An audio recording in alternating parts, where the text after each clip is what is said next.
So'zlaringga boqsam agar to'ymayman.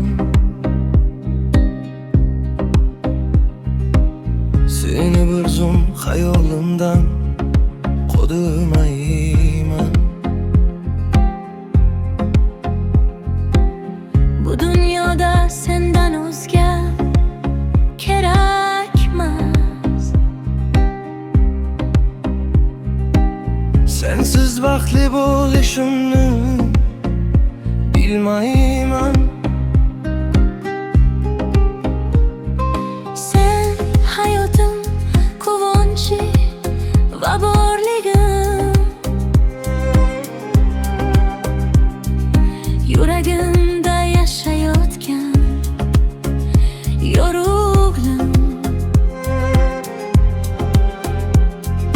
Seni menga uchratgan shu taqdirdan minnatdorman, ey mening go'zalligim. Yuragimning egasi sen o'zing, jonimni olardi birgina so'zing. Yulduzlar ichida porlagan quyosh mening baxtim, o'zingdir sen o'zing.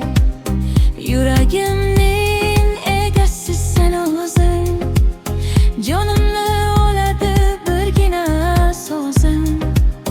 Yulduzlar ichida porlagan quyosh mening baxtim, o'zingdir sen o'zing.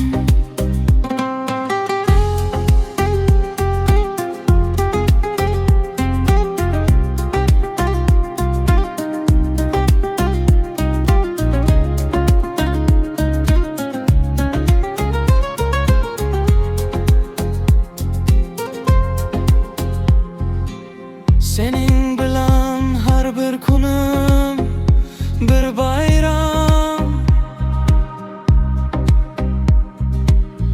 Ayrılıktan asrasın bizni Xudoyim.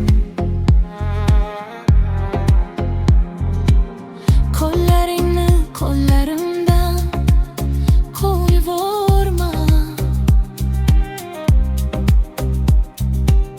Birga bo'laylik bizlar har doim.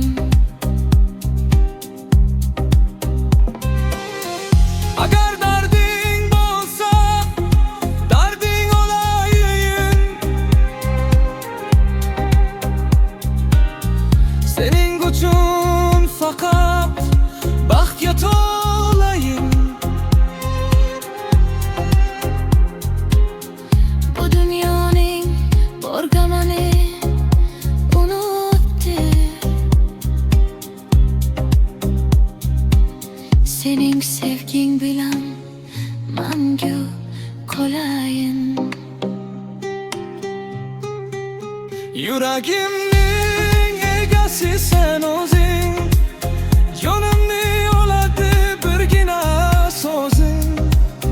Yulduzlar ichida porlagan quyosh mening baxtim, o'zingdir sen o'zing.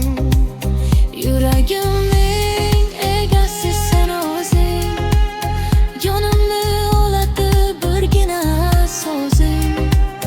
Yulduzlar ichida porlagan quyosh mening baxtim, o'zingdir sen o'zing. Sensiz menga bu dunyolar tor jonim. Faqat seni sevaman, mening